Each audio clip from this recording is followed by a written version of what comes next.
This is the kind of coin people spend without thinking and later regret. Because certain state quarters hide rare errors and perfect strikes that collectors pay big money for. One small detail is all it takes to change everything. If you have this coin in your pocket right now, don't rush past it. Because what looks like just another 25-cent piece might actually be a small piece of American history that collectors quietly pay attention to every single day. It's ordinary at first glance. It gets used in vending machines, parking meters, store change, and forgotten in drawers.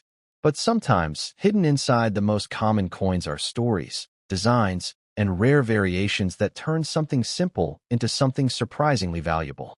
And today's story is about one of those coins, the 2002 Indiana State Quarter. Now imagine the moment it was released. It's 2002. The United States Mint is deep into its historic 50 state quarters program, a series that had already become a national collecting craze. Millions of Americans were actively saving these coins, filling folders, and searching for each new design as it was released. And in 2002, Indiana became one of the featured states in this growing collection.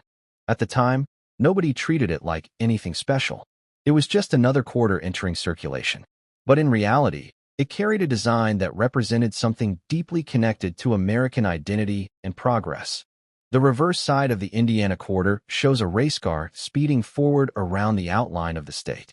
It represents the famous Indianapolis 500, one of the most legendary racing events in the world. Alongside it are stars symbolizing Indiana's place in the Union and its connection to the original 13 colonies.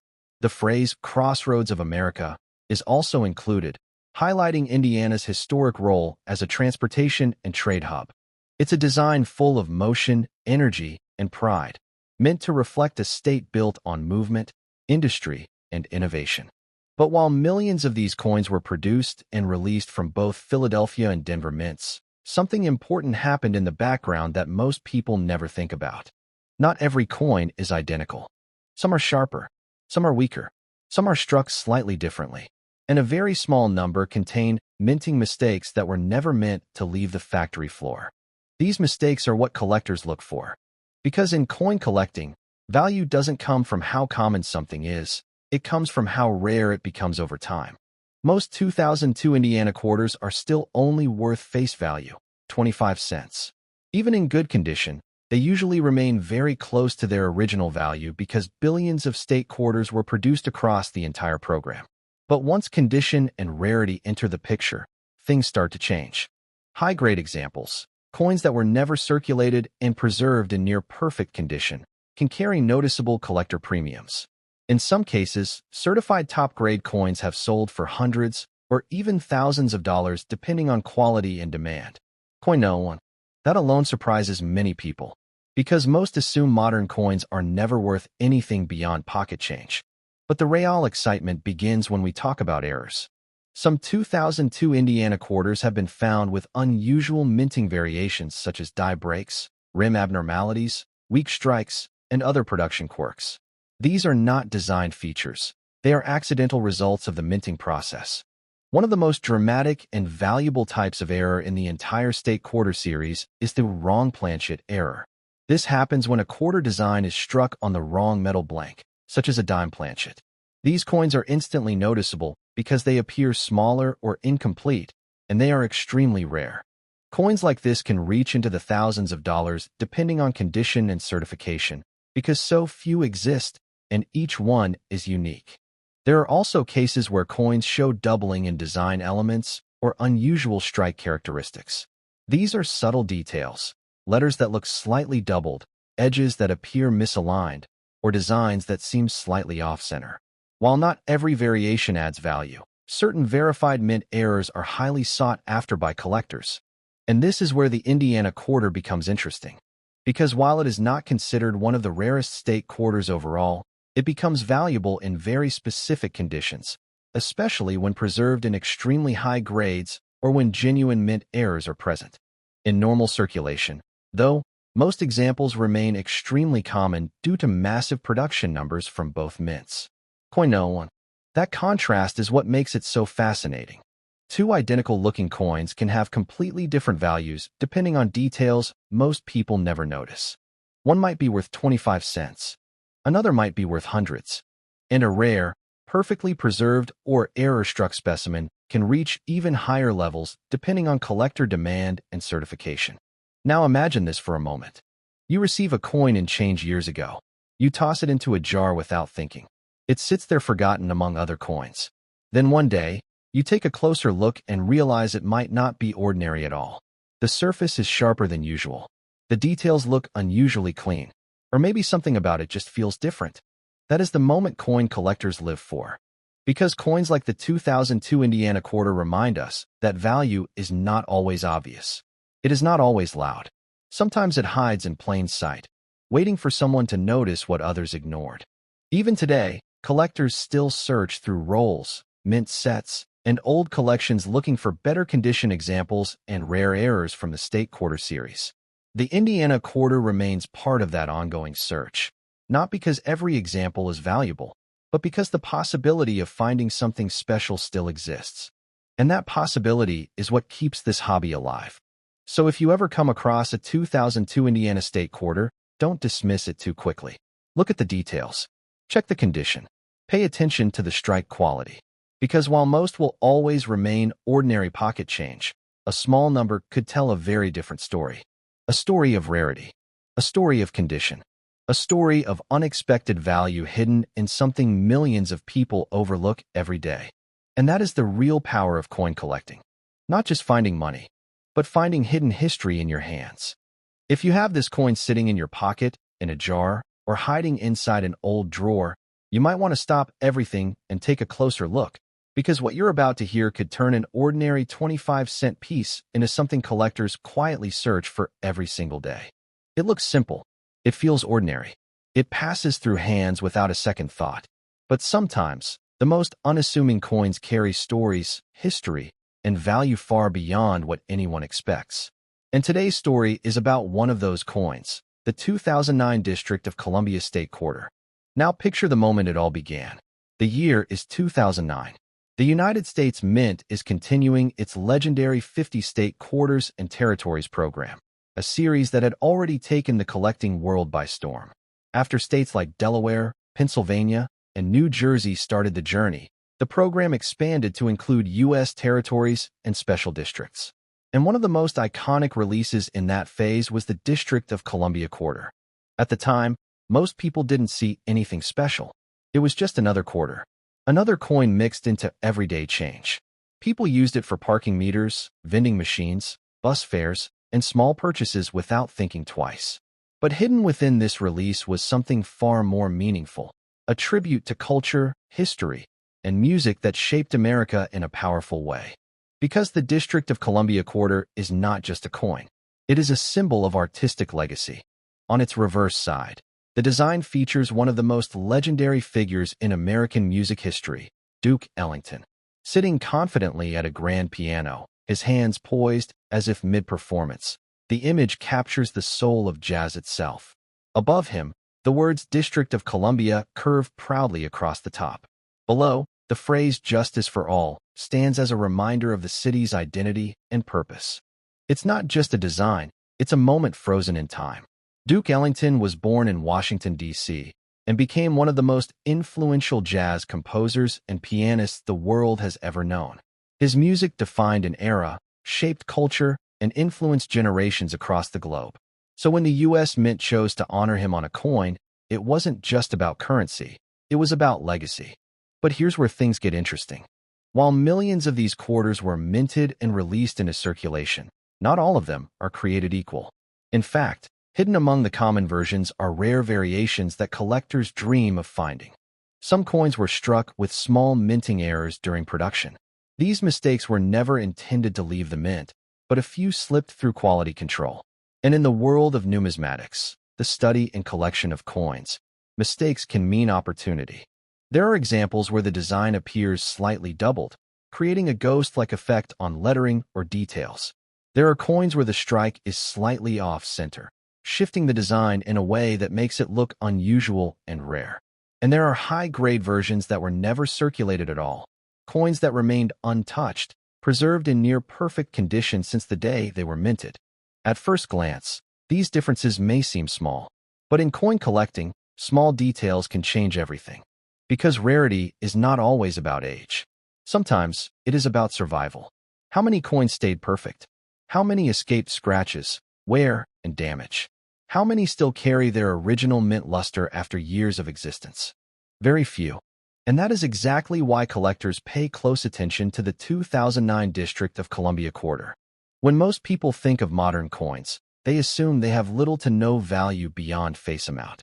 But the truth is far more interesting. Certain rare examples, especially those with verified mint errors or extremely high grading scores, have sold for hundreds or even thousands of dollars in collector markets. In some exceptional cases, coins in pristine condition or with unique errors can reach even higher values, depending on demand, rarity, and certification. That's what makes these coins so exciting. The value is not just in the metal. It is in the story, the condition, and the scarcity. Now imagine this for a moment. Imagine finding a coin you once received in change years ago. A coin you never paid attention to. A coin that might have been sitting in a jar with pennies and nickels. And then imagine discovering that it belongs to a rare category that collectors actively search for. That sudden realization is what makes coin collecting feel like a treasure hunt hiding inside everyday life. Because the 2009 District of Columbia quarter is not just about one design. It is part of a larger story, the U.S. Territories series, which brought attention to regions and cultural icons that often don't appear on currency. It represents Washington, D.C., the heart of American government, and honors one of its most famous artistic sons. But beyond history and design, collectors are drawn to something else entirely: possibility. Possibility that a rare mint error exists in circulation. Possibility that a high-grade coin survived untouched. Possibility that something ordinary could actually be extraordinary. And that possibility keeps people checking their change even today. One of the most fascinating things about coins like this is how unpredictable their value can be. Two coins can look identical at first glance, but under magnification or professional grading, one might reveal subtle characteristics that make it significantly more valuable. A sharper strike, stronger detail in Duke Ellington's portrait, cleaner fields, or flawless surfaces can all contribute to higher collector demand. And demand is what drives value in the world of rare coins. Collectors, investors, and enthusiasts all compete for the best examples. When a rare specimen appears, it doesn't stay unnoticed for long. It gets graded, certified, and often enters private collections where it may not be seen again for years. That's why even modern quarters like the 2009 District of Columbia issue have gained attention. They are part of recent history, but still hold hidden potential. And this is where the excitement builds. Because every coin in your pocket has a history. Every coin has passed through countless hands. And every so often, one of them carries something different, something rare enough to change how people see it forever. The 2009 District of Columbia quarter stands as a reminder of that idea. A reminder that even in modern currency, surprises still exist. That history is not only in museums or textbooks, but sometimes sitting quietly in everyday life, waiting to be noticed. So if you ever come across this coin, don't ignore it too quickly. Look at it closely. Pay attention to the details. Check the condition. Observe the design of Duke Ellington at the piano, the sharpness of the engraving, and any unusual marks that might suggest something rare. Because while most of these quarters will always remain worth 25 cents, a small number could be something far more interesting to collectors. Something rare, something sought after, something valuable enough to make people wish they had looked twice. And that is the real story of the 2009 District of Columbia quarter. Not just a coin, but a hidden opportunity, quietly waiting in plain sight. If you have this coin in your pocket, you might be holding something that could quietly change your life forever, something so overlooked, so ordinary at first glance, that most people would never even stop to look twice. But what if I told you that a simple coin, one that passed through thousands of hands, one that was spent on coffee, snacks, parking meters, and vending machines, could now be worth a life-changing fortune? Today's story is about one of the most surprising modern treasures in American coin collecting history, the 1999 Delaware State Quarter. Now imagine this for a moment. It's 1999. The United States is entering a new era, standing at the edge of a new millennium. People are worried about Y2K, Technology is rapidly changing, and the U.S. Mint is preparing something special to celebrate the country's history in a brand new way. For the first time ever, the U.S. is launching the 50 State Quarters program, a coin series that would eventually become one of the most collected and most loved coin programs in history. And the very first coin to lead this historic journey was the Delaware State Quarter. At the time, nobody thought much of it. It was just 25 cents, a shiny new quarter released into circulation like millions of others before it. People received it in change and tossed it into jars, drawers, wallets, and cash registers without a second thought. But what they didn't realize was that this coin marked the beginning of something extraordinary. The 1999 Delaware Quarter carries deep historical meaning. It honors Delaware as the first state to ratify the U.S. Constitution in 1787, earning its proud nickname, the First State. And the design chosen for this coin reflects that moment in American history in a powerful and artistic way. On the front side, or obverse, you still see the familiar portrait of George Washington. But what makes this coin special is not Washington, it's the reverse side. The reverse shows Caesar Rodney riding on horseback, a dramatic and emotional tribute to a forgotten American hero. Caesar Rodney was a Delaware statesman who made a legendary midnight ride in 1776, traveling through storms and hardship to cast a crucial vote for American independence. That single act helped shape the future of the United States. The design captures Rodney mid-ride, leaning forward on his horse, motion and urgency frozen into metal. Below him appears the outline of the state of Delaware, and the year 1787, marking its statehood. The word Delaware boldly frames the top of the coin. For a quarter, it carries an unusual level of storytelling. This is not just currency. It is a piece of American history you can hold in your hand. When the coin was first released, millions entered circulation from mints in Philadelphia and Denver. Most people never noticed the small differences that make certain coins extremely valuable today. But collectors always look closer. They examine details that others ignore: mint marks, striking errors, die variations, off-center prints, doubling effects, and rare production mistakes that turn ordinary coins into extraordinary treasures. And this is where the story of the 1999 Delaware Quarter becomes truly fascinating. Because while most of these quarters are still worth only 25 cents, a small number of them are not. Some rare versions of this coin were struck with errors during the early production phase of the State Quarters program. These errors were not meant to exist. They were accidents, mistakes in the minting process that slipped through quality control. But in the world of coin collecting, mistakes often mean value.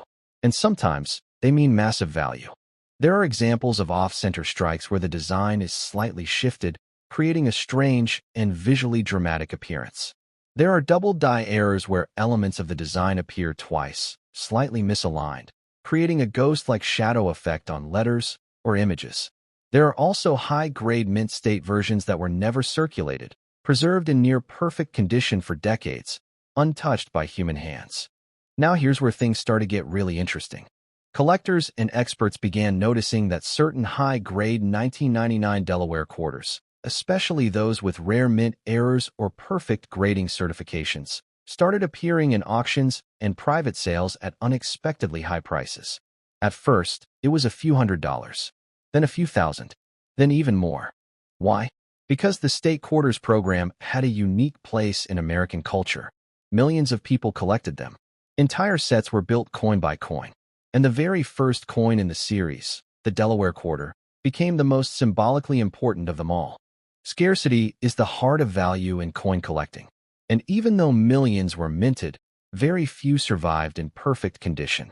Even fewer contain rare minting mistakes. And almost none were preserved in flawless, top-grade condition that collectors call gem quality. Over time, demand increased. Collectors began competing for the best examples. Auction houses began highlighting rare specimens, and prices started climbing into levels nobody expected for a modern 25-cent coin. Some of the most exceptional known specimens of the 1999 Delaware Quarter, particularly those with verified rare mint errors combined with extremely high grading scores, have reportedly reached figures as high as $150,000. Yes, you heard that correctly. One small quarter, one overlooked piece of change. One coin that may have been sitting unnoticed in a jar for years, potentially worth $150,000. But before you start imagining every quarter in your pocket is a hidden treasure, it's important to understand something crucial. Not every 1999 Delaware quarter is valuable. In fact, most are still worth face value. The difference between 25 cents and a fortune comes down to extremely specific conditions: rarity, condition, and error type. So what should you look for? First, check the condition. Coins that have never been circulated, meaning they show no scratches, wear, or damage, are significantly more valuable. These are known as mint state coins. The closer a coin is to perfection, the higher its potential value. Second, look closely for errors. Even small details matter. A misaligned strike, unusual doubling in the text, or strange spacing can indicate a mint error. These mistakes are rare, but when found, they can completely transform the value of a coin. Third, check for sharpness in the design. On valuable specimens, Caesar Rodney's horse, the outline of Delaware, and the lettering appear extremely crisp and well-defined. Weak strikes or worn details reduce value significantly. Collectors also pay attention to grading. Professional grading services evaluate coins on a scale that measures their condition with scientific precision. A coin graded at the highest levels becomes exponentially more valuable than one that is ungraded or circulated. Now imagine discovering one of these rare versions. Imagine holding a quarter you received in change years ago, only to find out it belongs to a tiny group of surviving specimens that collectors are desperately searching for. That is the excitement of coin collecting, the idea that everyday life might still be hiding extraordinary secrets. And that is exactly why the 1999 Delaware quarter continues to attract attention even decades after its release. It represents the beginning of a historic coin series. It carries deep national symbolism, and it contains rare variations that have shocked even experienced collectors. Stories continue to surface of people finding valuable coins in old jars, inherited collections, forgotten drawers, and even pocket change. And every time one of these discoveries happens, it reinforces a powerful truth. History is not only found in museums. Sometimes, it is hiding in your home. So if you ever come across a 1999 Delaware State quarter, take a closer look. Don't rush past it. Don't assume it is just another coin. Because while most will always remain worth 25 cents, a rare few could represent something far greater. Something that transforms an ordinary moment into an extraordinary discovery. And this is where the story reaches its most exciting point. Because in the world of rare coins, surprises are real. Values change. New discoveries are made. And the right coin, in the right condition, at the right time, can reach astonishing numbers that most people would never believe if they hadn't seen it themselves. The 1999 Delaware quarter is one of those coins. And if you are lucky enough to ever find one of its rare high-grade or error versions, you might not just be holding a piece of American history. You might be holding a $150,000 treasure hidden in plain sight.